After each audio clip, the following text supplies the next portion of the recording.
నమస్తే friends. Welcome to my channel. Mini digital సేవా portal. Friends అందరూ బాగున్నారని అనుకుంటున్నాను. అయితే ఇక్కడ మనకు ఈపీఎఫ్ఓకి సంబంధించి ఒక అప్డేట్ అనేది మనకి రావడం జరిగింది. గత 2, 3 ఏళ్లుగా చాలామంది పీఎఫ్ సంబంధించి అమౌంట్ విత్‌డ్రాల్ గాని ఇవన్నీ కూడా చాలా రకాలుగా ఇబ్బంది పడేవారు. మనకు ఏదైనా క్లెయిమ్ పెట్టామంటే కంపల్సరీ 1 వీక్ గాని, 2 వీక్స్ గాని కంపల్సరీ అయిపోతుంది. అయితే ప్రెజెంటు మనకు వచ్చిన కొత్త అప్డేట్ ఏంటంటే ఆల్రెడీ చెప్తున్నారు. బట్ మనకి కన్ఫర్మేషన్‌గా తెలిసిన విషయం ఏంటంటే, మనకి డెబిట్ కార్డ్ అనేది కూడా ఒకటి ఏటీఎం కార్డ్ రూపంలో రావడం జరుగుతుంది. అది మనకి ఇప్పుడే కాదండి 2026 జాన్యువరి కల్లా మనకు రిలీజ్ చేస్తారన్నట్టు మనకైతే ఒక వార్త వినడం జరిగింది. అయితే అది మనకు ఒరిజినల్‌గా మనకు ఈపీఎఫ్ఓకి సంబంధించి పెద్దవాళ్ళు చెప్పడం వల్ల మనకు ఒక కన్ఫర్మేషన్ అయితే దొరికిందని అనుకుంటున్నాను. బట్ అది అన్ని ఏటీఎంలకు మాత్రం సంబంధించి తీసుకోవడానికైతే అవకాశం లేదు. అది వాళ్ళు దేనికైతే తీసుకోవాలి, దేనికి తీసుకోకూడదనేది పర్టిక్యులర్‌గా వాళ్ళు మనకు టెర్మ్స్ అండ్ కండిషన్స్ ఉన్నాయి. అవన్నీ కూడా మనం ఫాలో అవ్వాల్సి ఉంటుందనమాట. అయితే నాకు తెలిసినంత వరకు నేనిచ్చే రిక్వెస్ట్ నేను మీకు ఈపీఎఫ్ఓకి సంబంధించి ఎనీ టైమ్ అమౌంట్ అనేది తీసుకోవడానికి ప్రయత్నం అయితే చేయొద్దండి. కంపల్సరీగా మీకు ఏదైతే రేట్ ఆఫ్ ఇంట్రెస్ట్ మనకుందో అది కంపల్సరీగా మనకు ఏడైతే అవుతది మాక్సిమం మీరు అమౌంట్ ఎప్పుడు కూడా ఫుల్ అండ్ ఫైనల్ సెటిల్‌మెంట్ చేయడానికి ప్రయత్నించొద్దు. మాక్సిమం దాన్ని ఉంచడానికి మాత్రం ప్రయత్నించండి. ఇప్పుడు మనకి ఈపీఎఫ్‌కి సంబంధించి మనకు చెప్పడం జరిగింది. ఎవరైతే ఎక్కువ సంవత్సరాలు దాన్ని నిల్వ ఉంచుతారో అమౌంటు అది దగ్గరికి ఒక 15, 20 సంవత్సరాలు ఎవరైతే స్టే చేస్తారో అమౌంట్ అనేది ఈపీఎఫ్ఓ ఖాతాలో ఉంచుతారో వాళ్ళకి కంపల్సరీగా ఏదైతే రేట్ ఆఫ్ ఇంట్రెస్ట్ ఉందో రేట్ ఆఫ్ ఇంట్రెస్ట్ అనేది కంపల్సరీగా ఏడ్ చేస్తామనేసి అంటున్నారు. ఏడింగ్ అనేది ఆటోమేటిక్‌గా అవుతూ వెళ్తూ ఉంటుంది. దాని తర్వాత మనకు ఆ రేట్ ఆఫ్ ఇంట్రెస్ట్ ఎంతైతే ఉందో అవన్నీ కలిపి టోటల్ అమౌంట్ మనకు ఆహ్, ఏదైతే ఇంట్రెస్ట్ ఉందో అది కంపల్సరీగా మనకు ఏడయ్యి వస్తుంది. సో, కంపల్సరీ ఫ్రెండ్స్ అందరూ మీరు అమౌంట్ అయితే ఎప్పటికప్పటికి తీసేయడానికైతే ప్రయత్నించవద్దు. అమౌంట్ అయితే ఉంచండి. ఈపీఎఫ్ఓకి సంబంధించి సంస్థ వాళ్ళు కూడా మనకి అమౌంట్ అయితే కంపల్సరీ అందులోకి మీరు ఉంచండి అనేసి కంపల్సరీగా మీరు ఆహ్, తీయొద్దని చెప్పేసి అంటున్నారు. తీసుకోవచ్చండి. అవసర నిమిత్తం మాత్రమే. అనవసర ఖర్చులకైతే అసలు ఈ యొక్క ఈపీఎఫ్ఓకి సంబంధించి అమౌంట్ అయితే మీరు యూజ్ చేయకండి. అది మీకు మీరు యూజ్ చేయకుండా దాన్ని నిల్వ ఉంచడం వల్ల మీకు అది చాలా వరకు బెనిఫిట్ అండి. అయితే ఇక్కడ ఈ ఏటీఎం కార్డ్ అనేది 2026 జాన్యువరి కల్లా వస్తుందని చెప్పేసి మనకైతే ఒక ప్రక్రియ అనేది తయారు చేయడం జరిగింది. కానీ అప్పుడే మనం మన యొక్క డీటెయిల్స్ అంతా కూడా కరెక్షన్స్ చేసుకుందాము అంటే అప్పటికప్పటికే ఈ యొక్క వర్క్ అనేది అవ్వదు. బట్ ఇప్పుడు మనం ఏం చేయాలంటే మన యొక్క ఈపీఎఫ్ఓ ఖాతాకు సంబంధించినటువంటి మన యొక్క ఈపీఎఫ్ఓ అకౌంట్ అనేది ఓపెన్ చేసిన తర్వాత మీరు లాగిన్ అయిన తర్వాత ఏమేమి మార్చుకోవాలి? ఏమేమి చెక్ చేసుకోవాలి? ఏ ఆప్షన్ చెక్ చేసుకోవాలి? ఏ ఆప్షన్ చెక్ చేసుకుంటే ఏమవుతుందనేది ఈ యొక్క వీడియోలో నేను క్లియర్‌గా చెప్తాను. ఈ యొక్క వీడియో మీరు క్లియర్‌గా చూసినట్లయితేనే ఏవి ఏ ఆప్షన్స్ మనం పెండింగ్‌లో ఉంటే దాన్ని ఫుల్‌ఫిల్ చేసుకోవాలనేది కూడా క్లియర్‌గా చెప్తాను. కానీ అది ఎలా చేసుకోవాలనేది ఆల్రెడీ నేను వీడియోస్ కొన్ని చేశాను. కానీ మీరు పర్టిక్యులర్‌గా లాగిన్ అయిన తర్వాత చెక్ చేసుకోవాల్సిన ముఖ్యమైన ఆప్షన్స్ మాత్రం ఇప్పుడు నేను చూపిస్తానండి. చూడండి ఒకసారి. యూఏఎన్ అని చెప్పేసి మనం సెర్చ్ చేసినట్లయితే మనకు ఇక్కడ యూఏఎన్ ఈపీఎఫ్ఓ అని చెప్పేసి ఉంది కదా! ఈ యొక్క యూఏఎన్ ఈపీఎఫ్ఓ అని చెప్పేసి దీని మీద మనం క్లిక్ చేయాల్సి ఉంటుంది. మన యొక్క యూఏఎన్ నంబర్ అండ్ పాస్వర్డ్ ఇవ్వాల్సి ఉంటుందన్నమాట. మీ యొక్క యూఏఎన్ నంబర్, పాస్వర్డ్ ఏమైనా మర్చిపోయినట్లయితే కంపల్సరీగా మీరు యూఏఎన్ నంబర్ కూడా తెలుసుకోవచ్చు. తర్వాత పాస్వర్డ్ ఏమైనా మర్చిపోయినట్లయితే ఇక్కడ మనకు ఫర్గెట్ పాస్వర్డ్ ఉంది కదండీ! దీని మీద క్లిక్ చేసి మనం మన యొక్క పాస్వర్డ్‌ని మనం తెలుసుకోవచ్చనమాట ఈజీగా. సో, ఇక్కడ నా యొక్క పాస్వర్డ్‌ని నేను ఇస్తున్నానండి.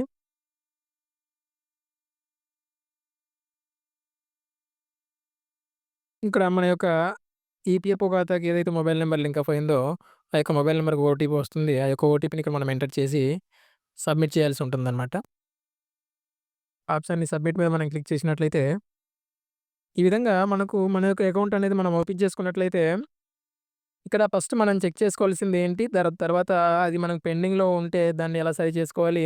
ఒకవేళ మనకసలు ఏమి ఇందులోకి ఎలాంటి డేటా లేకపోతే మనం ఎలాంటి డేటాని ఇక్కడ మనం ఎంటర్ చేసుకోవాలనేది, ఈ యొక్క ప్రాబ్లమ్స్‌ని ఏ విధంగా మనం క్లియర్ చేసుకోవాలనేది మాత్రమే నేను క్లియర్‌గా మీకు చెప్తానండి.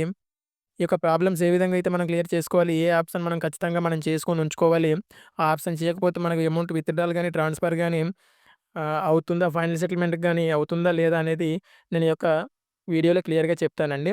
అది మీరు సెలెక్ట్ చేసుకొని పర్ఫెక్ట్‌గా మీరు ఆ యొక్క ఆప్షన్స్‌ని క్లియర్ చేసుకోండి.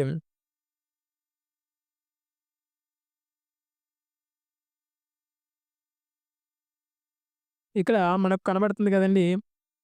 View, manage, account, online service అని చెప్పేసి మనకి ఒక 4 ఆప్షన్స్ కనబడుతుంది గదా! ఈ యొక్క 4 ఆప్షన్స్‌లో ఫస్టు మనం జూసుకున్నట్లయితే ఈ యొక్క వ్యూ అనే ఆప్షన్ ఉంది గదా! ఈ యొక్క వ్యూ అనే ఆప్షన్ మీద మనం క్లిక్ చేసినట్లయితే ఈ విధంగా రావడం జరుగుతుందనమాట. ఇక్కడ చూసారు గదండీ! ఫస్టు ప్రొఫైల్ అనమాట. ఈ యొక్క ప్రొఫైల్ అనేది కంపల్సరీగా మనం ఏ విధంగా ఉండాలి, ఏంటి అనేది కంపల్సరీ మనం చెక్ చేసుకోవాలండి. ఎందుకంటే, మన యొక్క ప్రొఫైల్ క్లియర్‌గా లేకపోతే, మనం ఎట్టి పరిస్థితుల్లో కూడా దీన్ని మనం ముందుకి ఎళ్ళలేమనమాట. కంపల్సరీ యొక్క ప్రొఫైల్ అనేది చెక్ చేసుకోవాలనమాట. ఈ యొక్క ప్రొఫైల్ ఏ విధంగా ఉంటుంది, మనం ఎలా చెక్ చేసుకోవాలనేది నేను క్లియర్‌గా చూపిస్తున్నాను చూడండి ఒకసారి.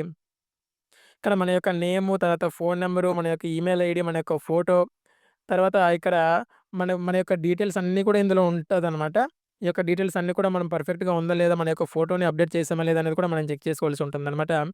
నెక్స్టు ఇక్కడ మనకు మన యొక్క సర్వీస్ హిస్టరీ ఉంది కదా! ఈ యొక్క సర్వీస్ హిస్టరీ ఒకసారి చూసుకోండి.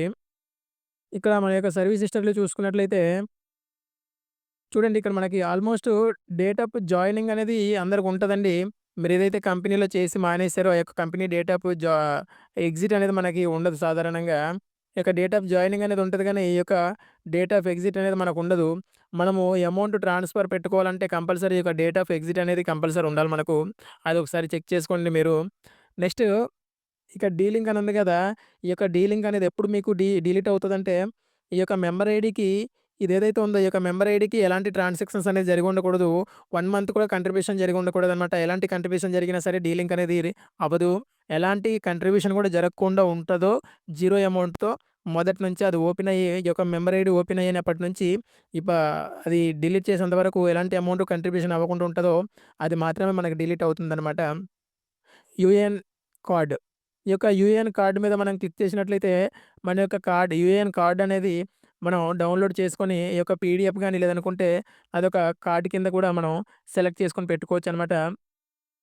మన యొక్క యూఏఎన్ కార్డ్ అనేది ఇక్కడ మనకు కనిపిస్తుంది. ఈ యొక్క కార్డ్ ప్రివ్యూ అని చెప్పేసి, ఈ యొక్క కార్డ్ ప్రివ్యూ అనేది మనం దీనికి ఆపోజిట్‌లో ఇలా చూసుకున్నట్లయితే, ఇక్కడ మనకు కనబడుతుంది చూసారు కదండీ!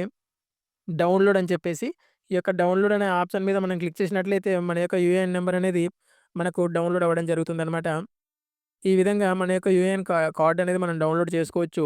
ఈ యొక్క యూఏఎన్ కార్డ్‌ని మనం ఆహ్, నార్మల్ పీవీసీ కార్డ్‌లో కావాలంటే అలా కూడా పెట్టుకోవచ్చు. లేదనుకుంటే పీడీఎఫ్ అయినా సరే మన దగ్గర మనం పెట్టుకోవచ్చనమాట. నెక్స్ట్ చూసుకున్నట్లయితే ఇక్కడ అదే వ్యూ ఆప్షన్‌లో అదే వ్యూ ఆప్షన్‌లో మనము చూసుకున్నట్లయితే లాస్ట్ ఇంకొక ఆప్షన్ ఉంటుందనమాట. కంపల్సరీ ఒక పాస్‌బుక్ లైట్ అనే ఆప్షన్ కోసం ఆల్రెడీ నేను చెప్పాను. ఈ యొక్క పాస్‌బుక్ కూడా మనకు ఓపెన్ అవ్వాలి అంటే కంపల్సరీ ఇప్పుడు మనకు సింపుల్‌గా పాస్వర్డ్, యూఏఎన్ నంబరు, పాస్వర్డ్ ఇవ్వకుండానే ఓపెన్ అవుతుందండి. ప్రెజెంట్ అయితే ఈ యొక్క ఆప్షన్ పాస్‌బుక్ లైట్ అని చెప్పేసి వచ్చింది కదా! ఈ యొక్క పాస్‌బుక్ లైట్ అనే ఆప్షన్ చాలా బెటర్‌గా ఉందనమాట. సో, నెక్స్ట్ ఇంతవరకు profile, service history, UAN card వరకు ఈ యొక్క వ్యూ ఆప్షన్‌లో మనకు ఓకేనండి. నెక్స్ట్ చూసుకున్నట్లయితే ఇక్కడ మనకు సెకండ్ ఆప్షను మేనేజ్ అని కనబడుతుంది గదా! ఈ యొక్క మేనేజ్ అనే ఆప్షన్ మనం క్లిక్ చేసినట్లయితే, ఇక్కడ మనకు 5 ఆప్షన్స్ ఉందనమాట. ఇది చాలా చాలా మోస్ట్ ఇంపార్టెంట్ మెయిన్ ఆప్షన్స్ అనమాట ఇవి. ఇది చూసుకున్నట్లయితే ఇక్కడ మనకి జాయింట్ డిక్లరేషన్ అని ఉంది కదండీ! ఇక్కడ ఏదైతే జాయింట్ డిక్లరేషన్ ఉందో, ఈ యొక్క జాయింట్ డిక్లరేషన్ అనేది వెరీ మోస్ట్ ఇంపార్టెంట్ అనమాట. మీకు లాగిన్ అయిన తర్వాత మీ యొక్క అకౌంట్‌లో ఎలాంటి కరెక్షన్స్ ఉన్నా సరే డేట్ ఆఫ్ బర్త్ గాని, డేట్ ఆఫ్ ఎగ్జిట్ గాని, డేట్ ఆఫ్ జాయినింగ్ గాని, మీ యొక్క నేమ్ గాని, పుట్టిన తేదీ గాని, లేదనుకుంటే మీకు ఫాదర్ నేమ్ గాని, మదర్ నేమ్ గాని, లేదంటే వైఫ్ గాని, లేదంటే ఎనీథింగ్ అనమాట. ప్రతీది కూడా ఇందులో మీకు కంపల్సరీగా మీరు చేంజ్ చేసుకునే అవకాశాలైతే ఈ యొక్క జాయింట్ డిక్లరేషన్ మీద ఆధారపడి ఉంటది కంప్లీట్‌గా. దాని తర్వాత నెక్స్ట్ మనకు ఇక్కడ ఇది కాంటాక్ట్ డీటెయిల్స్ అనమాట. ఈ యొక్క కాంటాక్ట్ దాని మీద మనం క్లిక్ చేసినట్లయితే, ఇక్కడ మనకు ఈమెయిల్ ఐడీ అడుగుతదనమాట. మన యొక్క ఈమెయిల్ ఐడీ ఏదైతే ఉందో, ఆ యొక్క ఈమెయిల్ ఐడీ, దాని తర్వాత మన యొక్క ఫోను నంబర్ అనేది మనం దీంట్లో నుంచి అప్‌లోడ్ చేసుకొని అప్‌డేట్ చేయొచ్చనమాట మన యొక్క అకౌంట్‌లోకి. ఇక్కడ మనం అప్‌డేట్ చేసే ప్రతీది కూడా మన యొక్క మెంబర్ ఐడీస్‌కి కాదండి, మన యొక్క ఈపీఎఫ్ఓ సంబంధించిన రికార్డ్‌లో మనము అప్‌డేట్ చేసుకుంటున్నామనమాట. ఇక్కడ చూసారు కదండీ! మన యొక్క ఫోను నంబరు, తర్వాత ఇక్కడ మన యొక్క ఆధార్ నంబర్‌కి లింకప్ అయిన మన యొక్క ఫోను నంబర్‌ని వెరిఫై చేసుకోవచ్చు. లింకప్ చేసుకొని మన యొక్క ఈపీఎఫ్ ఖాతాకి. అలాగే మన యొక్క ఈమెయిల్ ఐడీ ఏదైతే ఉందో, ఆ యొక్క ఈమెయిల్ ఐడీని ఇక్కడ మనము ఆహ్, లింకప్ చేసుకోవచ్చనమాట. ఈ విధంగా మన యొక్క కాంటాక్ట్ డీటెయిల్స్‌ని ఇక్కడ మనం లింకప్ చేసుకోవచ్చు. నెక్స్ట్ చూసుకున్నట్లయితే ఇదే మేనేజ్ ఆప్షన్‌లోకి మనం వెళ్ళినట్లయితే ఇక్కడ థర్డ్ ఆప్షన్ వచ్చేసి కేవైసీ కనబడుతుంది కదండీ! ఈ యొక్క కేవైసీ చాలా చాలా ఇంపార్టెంట్ అనమాట. ఈ యొక్క కేవైసీ అనే ఆప్షను చాలామందికి ఇప్పటి వరకు తెలీదు. చాలామంది తెలుసుకొని చేసుకుంటున్నారు మన వీడియోస్‌ని ఫాలో అయ్యేవాళ్ళు.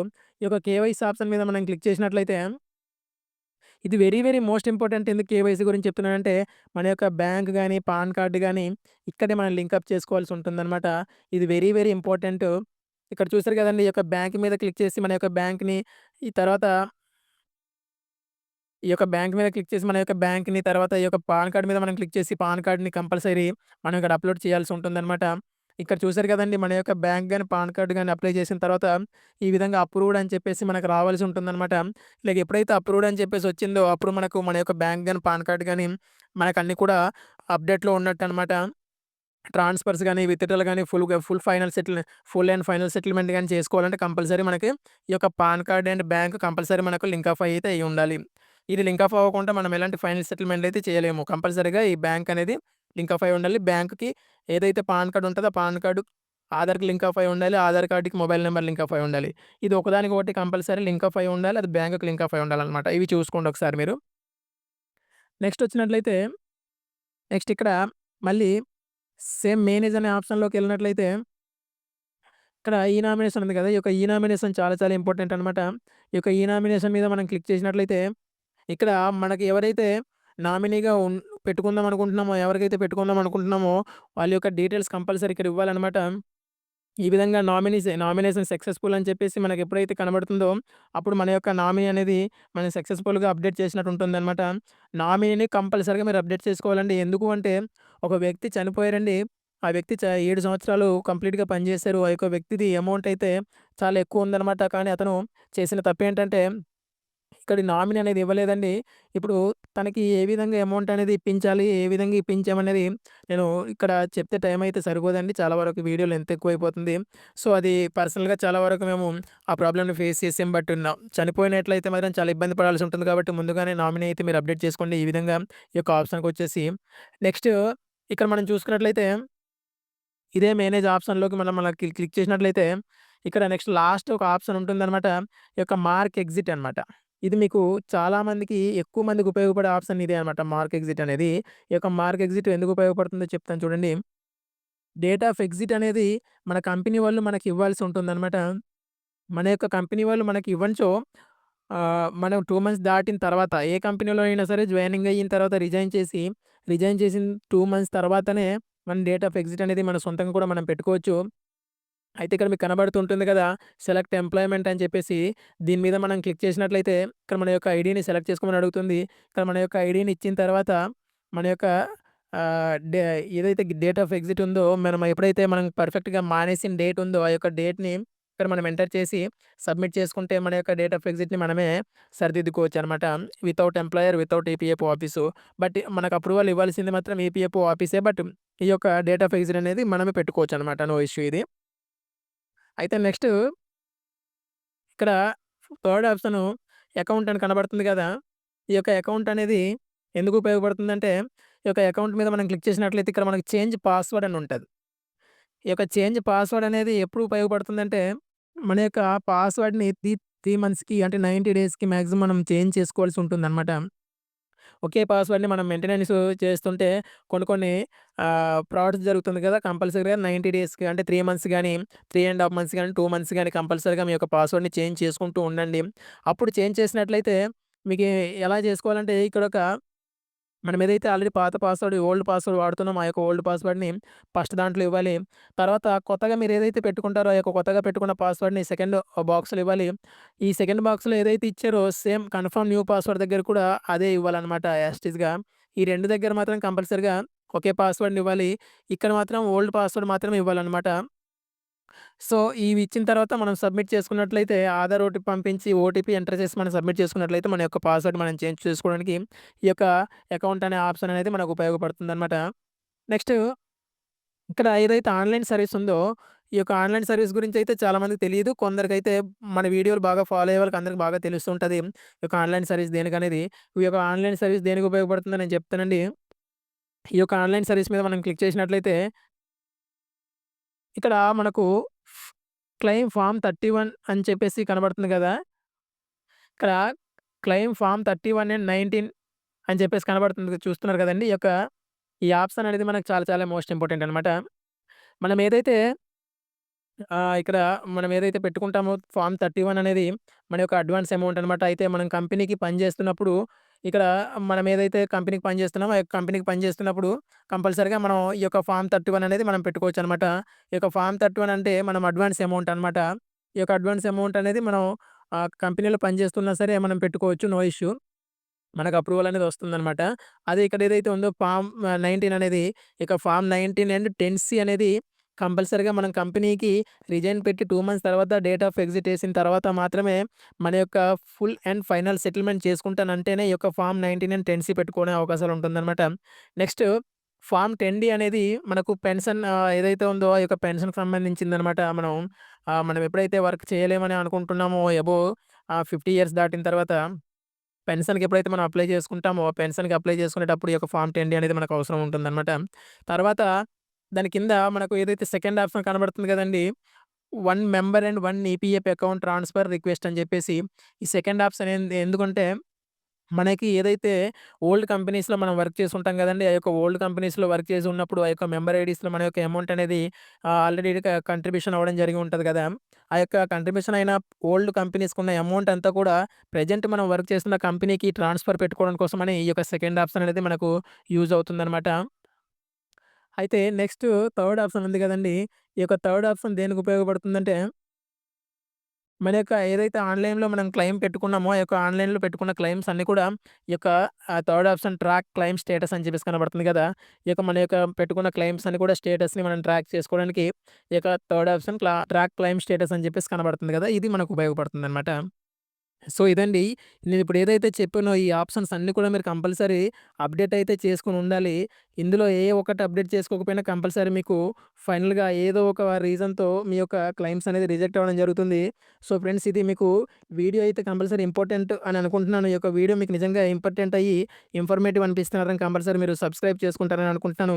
నేను సబ్స్క్రైబ్ చేసుకోండి, లైక్ చేసుకోండి అని చెప్పేసి నేను రిక్వెస్ట్ అయితే మీకు చేయదలుచుకోలేదు. ఎందుకంటే, అది మీ ఇష్టపూర్వకంగా పెట్టేది కాబట్టి. సో, నా వీడియోస్ మీకు నిజంగా యూజ్ అవుతున్నట్లయితే కంపల్సరీ మీరు సబ్స్క్రైబ్ చేసుకొని బెల్ ఐకాన్ ఆన్‌లో పెట్టుకొని ఉంచుకున్నట్లయితే నా యొక్క వీడియోస్ పెట్టిన వెంటనే మీకొస్తది. కంపల్సరీగా అది మీకు యూజ్ అవుతుందని అనుకుంటున్నాను. ఎందుకంటే, యూజ్ అయ్యే వీడియోస్ మాత్రం పెడుతున్నాను. వితౌట్ యూజింగ్ ఏది పడితే అది మనం పెట్టేద్దామన్నా మనకు టైం వేస్ట్ తప్పితే ఇంకోటేం ఉండదు. ఎందుకంటే, మీరు కూడా వీడియో చూసేటప్పుడు మీరు టైం వేస్ట్ చేసుకోవడం కోసమైతే వీడియో చూడరు. మీకెంత ఇంపార్టెంట్ అనిపిస్తేనే ఆ యొక్క వీడియోని మీరు చూస్తారు కాబట్టి ఇంపార్టెంట్ మాత్రమే నేను విషయాలు మాత్రమే చెప్తాను ఫ్రెండ్స్. సో, ఒకసారి ఇవన్నీ కూడా మీరు మైండ్‌లో పెట్టుకొని, ఈ ఆప్షన్స్ అన్నీ కూడా మీరు అప్డేట్‌లో ఉన్నదో లేదో చూసుకోండి. First of all me Aadhaar card కూడా అప్డేట్‌లో ఉందో లేదో చెక్ చేసుకోండి. అప్డేట్‌లో పెట్టుకున్న తర్వాత మిగతాదంతా కూడా ప్రాసెస్ మార్చండి. బట్ ఈపీఎఫ్‌కి సంబంధించి ఓన్లీ ఆధార్‌కి ఎలాగైతే ఉందో అలాగే ఆ విధంగా మాత్రమే మన ఆధార్‌కి ఏ విధంగా అయితే ఉందో మొత్తం కంప్లీట్ డీటెయిల్స్ డేటా మొత్తం, ఆ డేటా కూడా యాజ్ ఇట్ ఈస్‌గా ఈపీఎఫ్ఓ ఖాతాకు ఉండాలనమాట. మనం ఆధార్‌లో కాకుండా వేరే దగ్గర ఇలాగుందని చెప్పేసి, వేరేలా ఉందని చెప్పేసి అదే మనం ఇందులో మార్చుకోలేదనుకుంటే ఇందులో ఉన్నట్టు అందులో మార్చుకోవాలన్నట్టు అలా పెట్టుకోవద్దండి. మీ ఆధార్‌లో డేటా ఎలాగైతే ఉందో అదే ఆధార్‌లో డేటా మాత్రమే ఈపీఎఫ్ఓ అకౌంట్ అనేది తీసుకుంటుంది. ఆధార్‌లో పర్ఫెక్ట్‌గా ముందు మార్చుకోండి. దాని తర్వాత ఈపీఎఫ్ఓ ఖాతాకి మీరు మార్చండి. ఇది ఫ్రెండ్స్ వీడియో. ఈ యొక్క వీడియో మీకు నచ్చినట్లయితే అందరూ కూడా సబ్స్క్రైబ్ చేసుకొని సపోర్ట్ చేస్తారని అనుకుంటాను friends. Thank you so much. Thank you అండి. జై హింద్.